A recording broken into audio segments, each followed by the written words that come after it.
What it do, cucks? It's your boy, the hater, and it's time for another vid. You know what I'm saying? The reality is, okay, and this video is going to be about this, that the WWE does not care about its fans. Now, I want to preface this by saying that I don't expect them to care about the fans, right? The fans are just a way that WWE makes money, and that's primarily the relationship that exists, right? It's kind of like people complaining about the video game industry, and they're like, Nintendo doesn't care about its fans. Yeah, no shit. You know what I'm saying? By the way, the hater was able to get the Switch 2 up in this piece. You know what I mean? But anyways, the point is, we have all of these scenarios where people consider about what the fans want. WWE doesn't care about the fans, but at the same time, it bends to the will of the vocal fans. Now, it's one thing to not care about the fans wholeheartedly, but it's another thing to basically only quote-unquote care about the small minority of fans that have no idea what the fuck's going on. The people that are driven by emotion and not good business decisions, right? The writing has been on the wall. Since WrestleMania Night 1, when Seth Rollins won the bullshit main event, it's been clear that he's being positioned to have a run with the inferior World Heavyweight title, right? So that's fine, you know what I mean? Like, it's going to happen. He's presented as the main guy on Raw.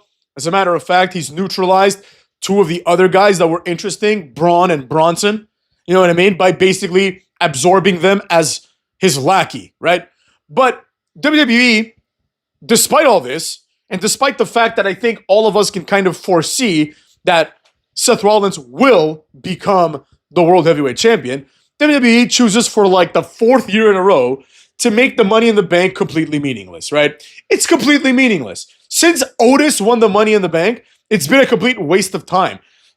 Like, it leads to a world title run for somebody that's like not impressive, right? Like, it hasn't led to an impressive world title run in a fucking eternity, right? Unless you want to count, Damian Priest's run, which I personally don't, right? It's been a complete waste. And this is no different. But in this case, it might actually lead to a big run, but it doesn't matter because it's a run that would happen with or without the Money in the Bank. And that's the problem that I have with this, right? They don't care about the fans. The fans clearly, you can judge this by the reaction when Seth Rollins won, and you can obviously judge this by the pops that LA Knight has been getting for the last 4 years. The fans clearly want LA Knight. Now, I understand not everyone likes LA Knight, and I get that too, At this point, I don't see the point of LA Knight. He's just another R-Truth, He's just there doing nothing, entertaining some people, but he's not like ever going to be this big star, right? I mean, how many times are they going to deny him the Money in the Bank, But, that's what they chose, and the Money in the Bank is completely useless. In a previous video, I explained, in my opinion, in great detail, how, LA Knight, for example, could have a good run, not just as a champion, which I think would be an excellent run, but he could have a good run straight up as just the Mr. Money in the Bank, right? He would be someone that could elevate the Money in the Bank, and he could actually use it to become like a main eventer with it. You know what I mean?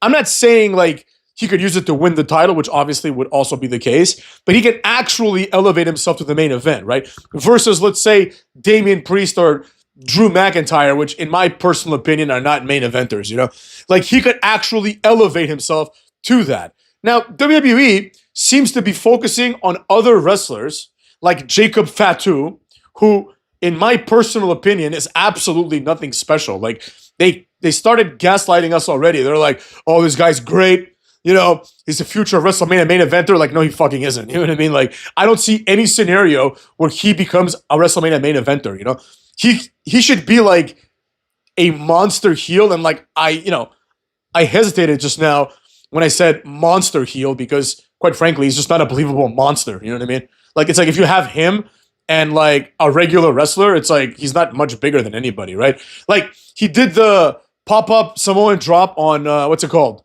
Bronson Reed, and everyone hyped that up. It's like all he did was just do a Samoan drop. He just fell backwards. It's not like he lifted Bronson Reed. Bronson Reed jumped, right?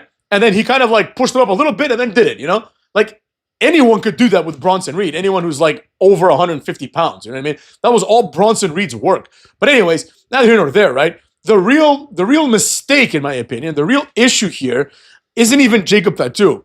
It's the return of R-Truth. Now, the fans were very vocal, and more importantly, the way that the return was presented was such that basically Michael Cole made it clear to all of us that R-Truth is here because the fans want him to be here. Now, this is the problem, right?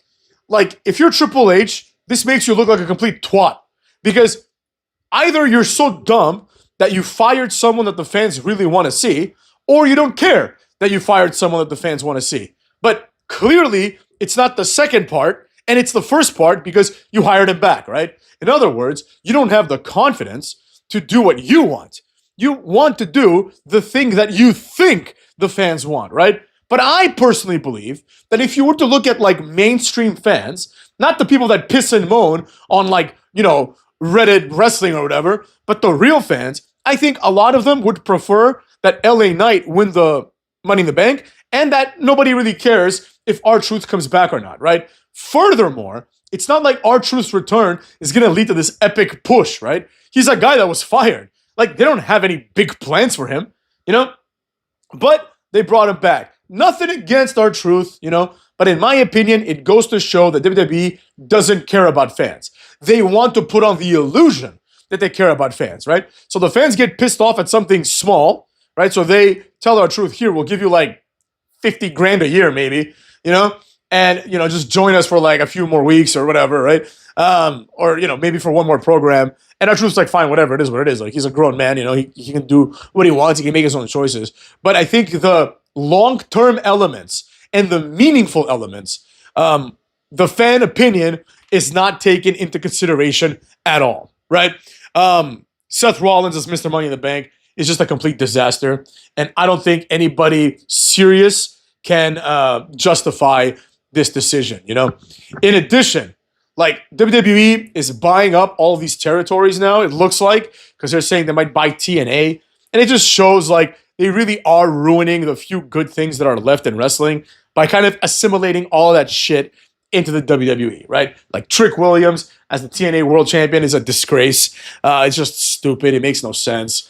And so many other little situations like that. Like, for example, having El Hijo del Vikingo be like this big deal. Like, he's not a big deal at all, Like, Chad Gable is like, he's like an undercard jobber, to be fair. And I mean, to be fair, they did put an undercard jobber as a viable challenger for like the main champion of AAA. But still, you know what I mean? It's just not a good look, everything they were doing, right? But in my personal opinion, the biggest smoking gun is just this insistence on doing the same things again and again with no actual excitement or direction, right? Like I said a few videos ago in my Bianca Belair, Rhea Ripley video about like having done everything, right? It's like same thing with Seth Rollins, you know what I mean? Like Seth Rollins is, they pretend that he's this guy that reinvents himself, but all he's doing is he's finishing up the gauntlet, right? He won the Money in the Bank, and after he has this title run, like this is not going to reinvigorate him, right?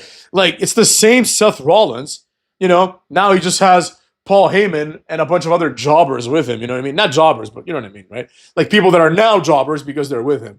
So this is not going to be this epic run, It's going to bolster Paul Heyman as like a manager, I guess, because he's managing Seth Rollins. But, it's going to be a very pedestrian, a very routine run.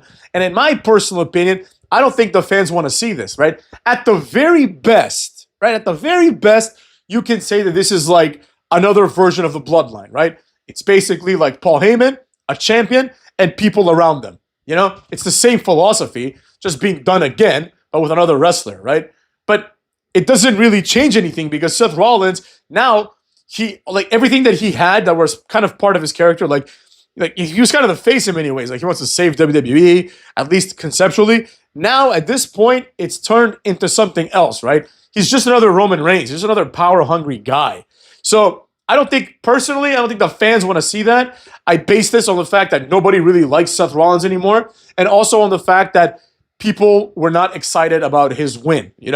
I understand he's a heel, but like if, for example, if Jacob Fatu won, people would cheer. If Sol Sikoa won, I think some people would cheer, right? But with Seth Rollins, it's like, bro, it's the same fucking tired shit, you know? And I think that's what people are like getting angry at, right? I think it's kind of like, do you remember like during the Super Bowl? You know, like Patrick Mahomes is like one of the best quarterbacks of all time at this point, like no doubt about it. He's no Tom Brady, he never will be. He's no Peyton Manning, but you know, maybe he's like an Aaron Rodgers type, you know, like that level of talent, but many more championships, right? It's a really high standard. But all of a sudden, casual fans didn't want, Kansas City to win the Super Bowl. You could say this about last year too, you know, like the last 2 years. And the reason is because people are just kind of fed up with the same shit, you know? And that's like a real sport, but nevertheless, people are like, man, we're tired of this motherfucker. All we see is this guy. Let's see something new, you know? And the same thing can be said in wrestling. LA Knight would have, represented that, quote unquote, something new. And now here we are. So with all that being said, go fuck yourselves, motherfucks.